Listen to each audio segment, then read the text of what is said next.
T-shirt just sold at Sotheby's for $17,640. It wasn't designer, it wasn't couture. Couture.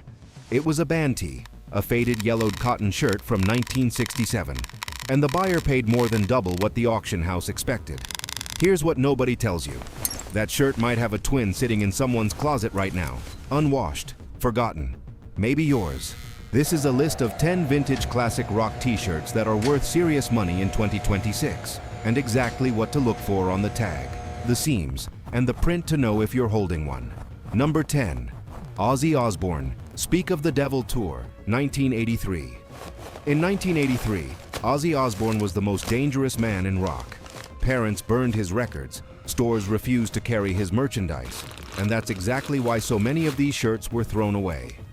When something gets destroyed in mass, what survives becomes rare. A Speak of the Devil tour tee from 1983 sold on eBay in December 2025 for $260, listed at $299, accepted at $260. That's not a fortune, but it's not nothing either, and it's the floor, not the ceiling. To verify one, look for a Brockum, Screen Stars, or Handtex tag at the collar. The back should have tour dates from the Speak of the Devil Tour 83. Single stitch along the hem and sleeves. Polyester blend is correct for the era. If you find one of these in a thrift bin, you found a piece of cultural history that a lot of families tried very hard to erase. The next shirt on this list also had parents furious, but for a completely different reason, and the price is 4 times higher. Number 9.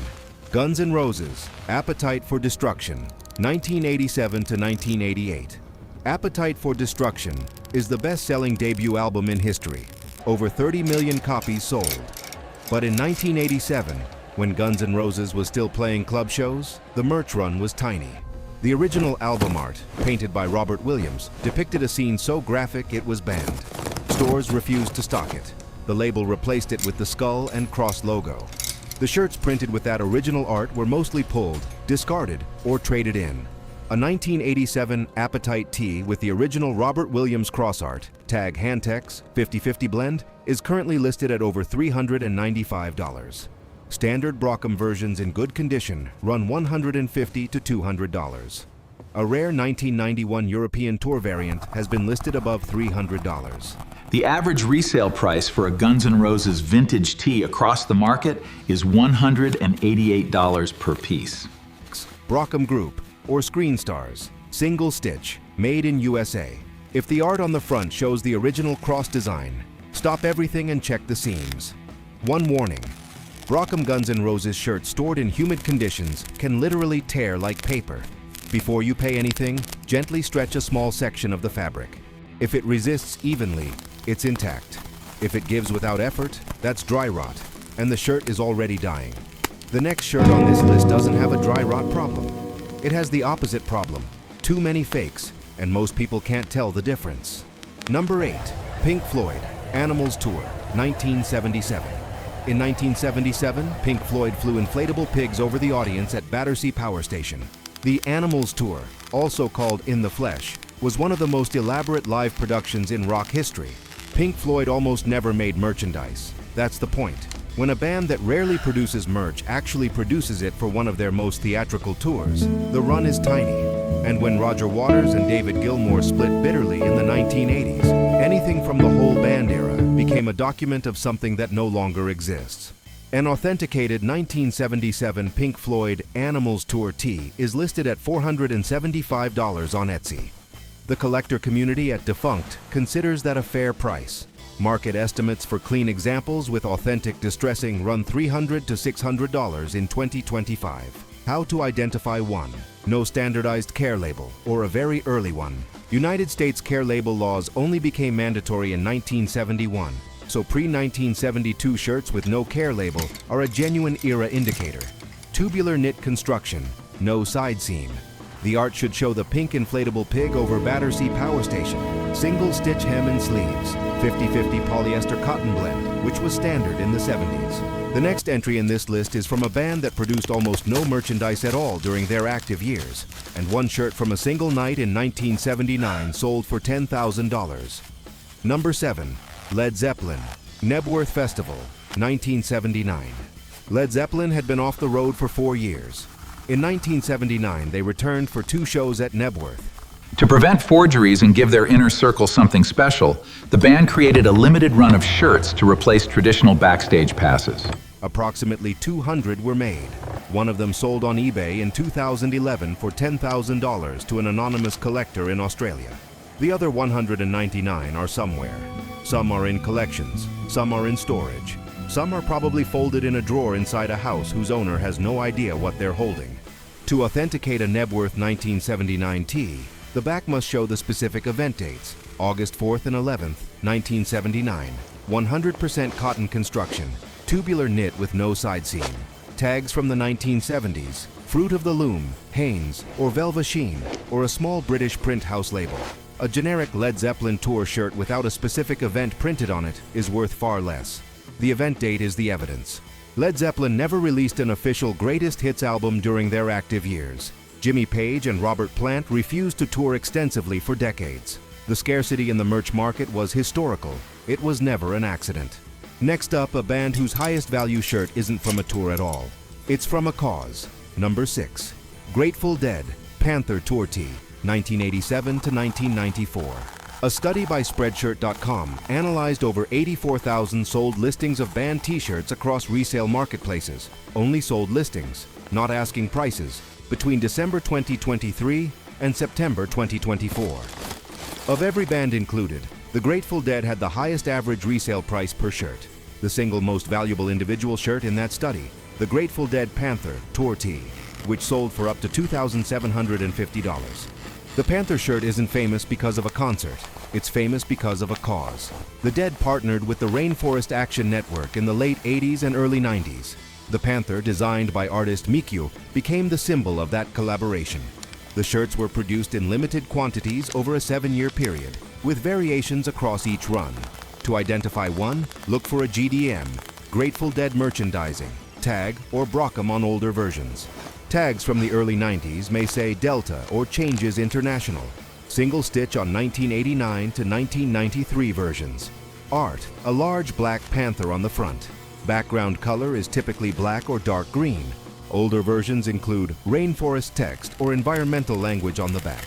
This same band holds the world record for the most expensive vintage rock t-shirt ever sold at auction.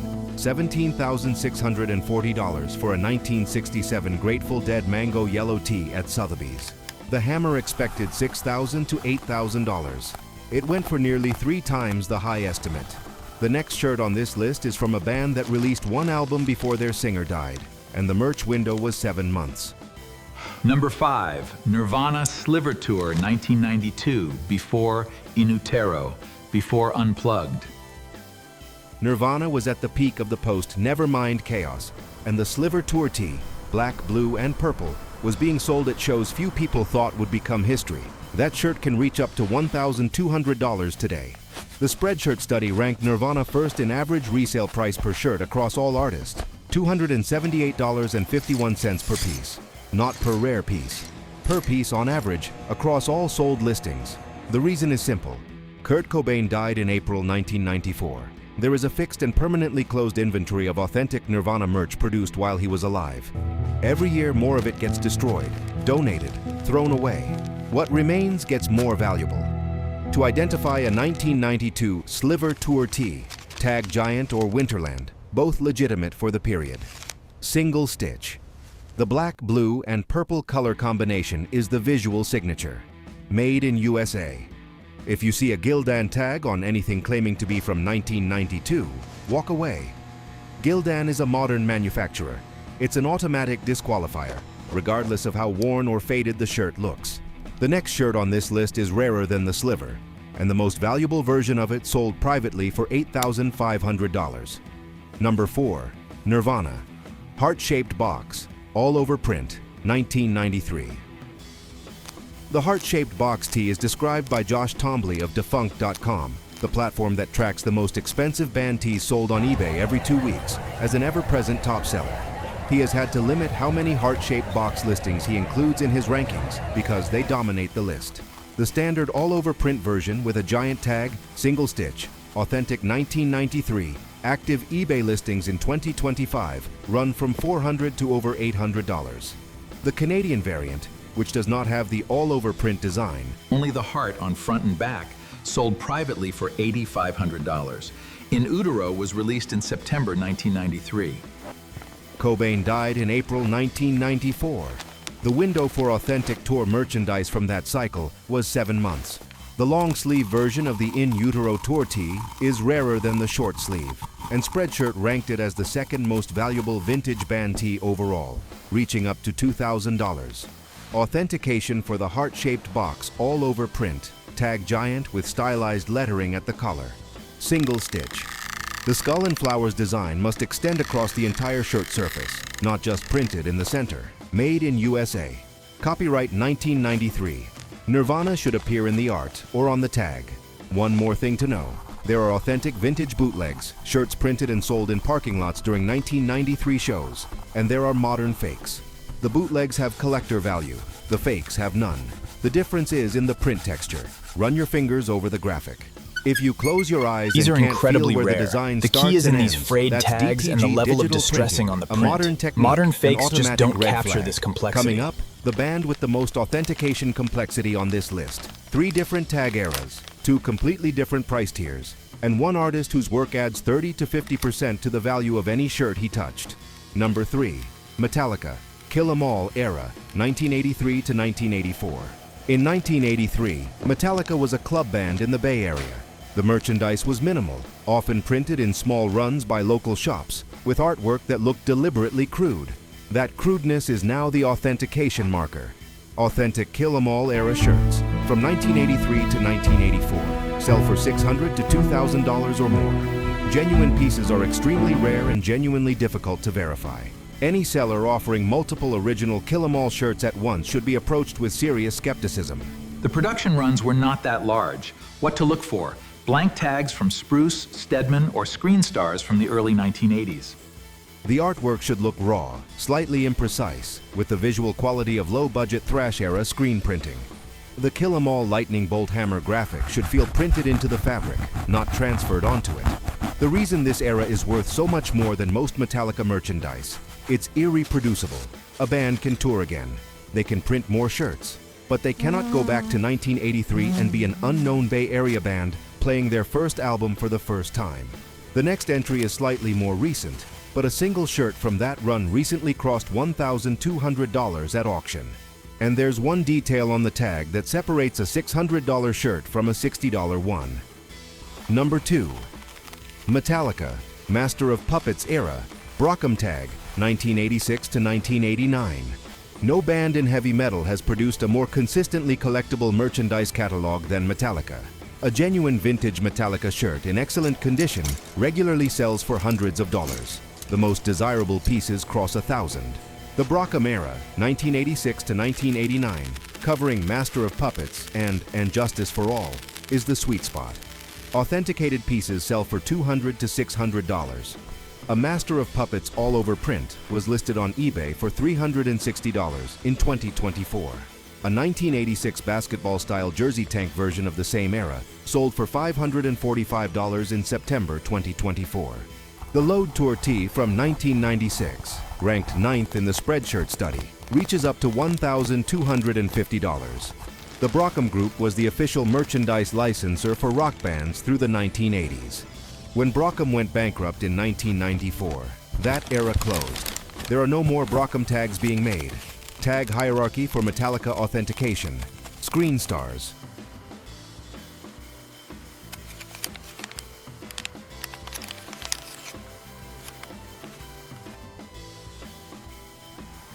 Giant, late 1980s to late 1990s, authentic for the Black Album era. Gildan, modern reproduction, automatic disqualifier. One additional multiplier. Artwork by Pushead, the pen name of artist Brian Schroeder, adds 30 to 50% above standard Metallica market value. If you see the Pushead skull aesthetic on a Metallica shirt with a Brockum or Screen Stars tag, you are holding something that commands a premium. And now, number 1, the most universally available shirt on this list, the one with the highest ceiling, and the band whose average resale value beats every other artist in the study. Number 1. Grateful Dead, 1967, The Record. There are band tees worth $200. There are band tees worth $2,000. And then there is this. In October 2021, a 1967 Grateful Dead t-shirt, Mango Yellow, designed by Alan Gut Turk, a Hells Angels artist, sold at Sotheby's for $17,640. The pre-sale estimate was $6,000 to $8,000. The winning bid was more than double the high estimate. The buyer was Bo Bushnell, curator of the Outlaw Archive, a collection of 1960s counterculture memorabilia. He knew exactly what he was looking at. Most people don't. The Hollywood Reporter noted in 2025 that the majority of people paying $1,500 or more for a vintage band tee in 2026 have never seen these bands perform live. The buyers are younger, better researched, and competing in a market that has been professionalized by platforms like MNTGE, founded in 2022 by Nick Adler and Sean Wotherspoon, which took what used to be a flea market transaction and turned it into an authenticated, high-stakes exchange. The Grateful Dead is not a nostalgia item. It is the #1 artist by average resale price in a study of 84,000 sold listings. From $79 to $17,640, depending on era, condition, and variant. The tag hierarchy for Dead shirts follows the same logic as every other band on this list. GDM and Brockum for the highest value eras. Delta and Changes International for the early 90s transition. Single stitch. Made in USA. Art that can be traced to a specific artist, tour, or cause. Before you empty a closet, donate a box, or sell anything at a garage sale. Check the tag, not the band name on the front. The tag at the back of the collar. That's where the money is hiding.